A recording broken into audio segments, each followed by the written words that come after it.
పక్క రాష్ట్రంలో చంద్రబాబు అధికారంలోకి వచ్చిన మొదటి నెలలోనే 4000 పెన్షన్ ఇచ్చిండు కదా, నువ్వు ఎందుకు ఇయ్యవు? కేసీఆర్ ముఖ్యమంత్రి అయిన మొదటి నెలలోనే పెన్షన్ 2000 ఇచ్చిండు. హరీష్ రావు అసలు రేవంత్ రెడ్డి ఆయన ప్రభుత్వం ఏర్పడ్డదే అబద్ధాల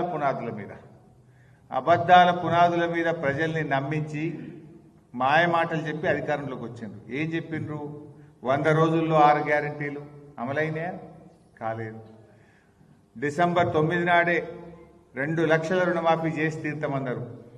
దాదాపు 10 నెలలు అయిపోయి ఏడాది దగ్గరకు వస్తుంది, రుణమాఫీ పూర్తి కాలేదు. తులం బంగారం అన్నారు, 5 లక్షల రూపాయల భరోసా కార్డు అన్నారు, 4000 పింఛన్ అన్నారు. పక్కన చంద్రబాబు నాయుడు ఆంధ్రప్రదేశ్లో గద్దెనెక్కిన మొదటి రోజే 4000 పెన్షన్ ఇచ్చిండు కదా. నువ్వెందుకు ఇయ్యవు? నువ్వు అన్నావు కదా, డిసెంబర్లో ఇందిరమ్మ రాజ్యం రాగానే 4000 పెన్షన్ ఇస్తా అన్నావు కదా. కేసీఆర్ 200 ఉన్న పెన్షన్ 2000 చేస్తా అన్నాడు.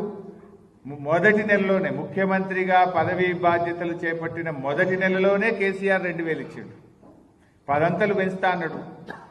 మొదటి టర్ములో 200 1000 చేసిండు. మళ్ళీ గెలిస్తే 2000 చేస్తా అంటే 2000 మొదటి నెలలోనే 2000 ఇచ్చిండు కేసీఆర్. పక్కన ఆంధ్రప్రదేశ్లో చంద్రబాబు నాయుడు మొదటి నెలలోనే 4000 ఇచ్చిండు. నువ్వు 10 నెలలు అయింది, నీ ఏమైనా నీ 4000 అని నేను అడుగుతా ఉన్నా.